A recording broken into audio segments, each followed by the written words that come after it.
Nurse ako, nurse. Naku, Ate Nurse. Ala, ma-injikan na ako nito. Hanapan natin dito si ate ng medyo deserve niya talaga. Oh, ito mayaman.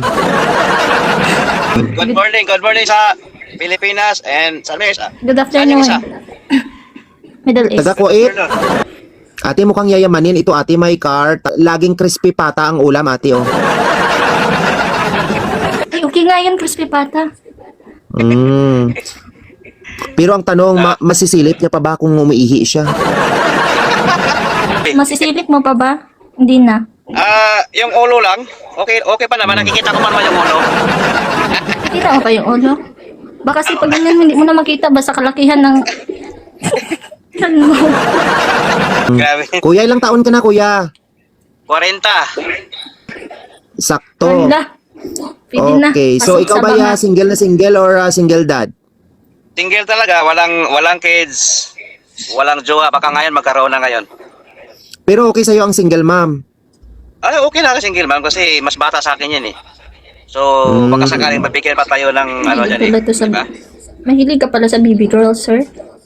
Ihiligin ko na lang. Wala. Mm. Mahilig din ako Pero sa ano.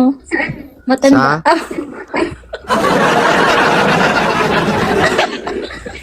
Matandang mayaman. Madaling mamatay. Hindi man yan siya pang matandang mayaman. So, okay lang sa'yo ate kapag naglalakad kayo na magkalayo. At magkalayo o pwede naman magkatabi. Kasi tingnan mo, may social distancing ang ngipin. Ilang yan. Maganda nga yun. Kaya nga, mag-social distancing din kayo. Hindi yan. Magagawa niya ng paraan. Mabibitin. Di ba, sir? Ay, naman syempre. Lahat may paraan. Lahat may solusyon. Saan ka ba ngayon, kuya? Sa California. Ate, English spoken. Dollars. Dollars. Ay, mahirapan tayo nito. Dollars pala to eh. Ano na lang ito mga... Baka sa piso-piso hotel lang siya nagtatrabaho. Hotel California. Ano ako? Nurse ako, nurse. Naku, Ate Nurse. Ala, ma-injikan na ako nito. Di ba pwede man yung Kuya Mon? Magpa-inject. Oo, pwede. Magpabakuna ka ng Magaling anti-rabies. Nga ako. Pa-injectan mo nga ako. Sige, dali mo dito ang wet po mo para doon na itusok. Ba't naman sa wit po? Kung pwede lang man sa... Ay, Saan ba ate kapag mag-immunize ka saan ka ba ginakuha? Injikan.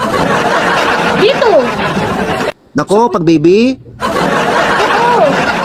Pag baby nga sa ano, sa paa, hindi sa puwet. Pwede rin, basta sa California. Social. Anong gusto mong itanong kay kuya, ate? Ilang taon ka na? 40 gani. Taga saan ka sa Pinas? Ano ako? Late ako. Bisaya sa Orbok. Taga ano ako? Taga North Cotabato. Yeah, Hindi ko alam Ilongga. yan. Hindi mo alam?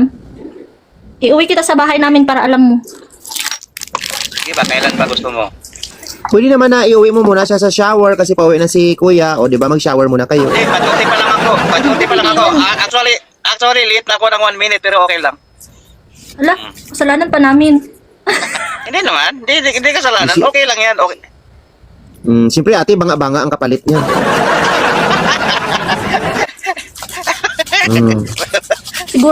Siguro na pumayag ka na lang malate ba nang dahil sa banga-banga, no? Gusto mo makita ng banga-banga.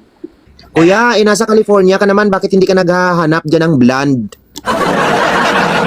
Wala, mas gusto ko kasi Pilipina eh.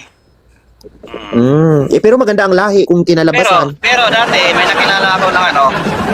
nakilala ako na Polish na babae, pero mas gusto ko pa rin Pilipina eh.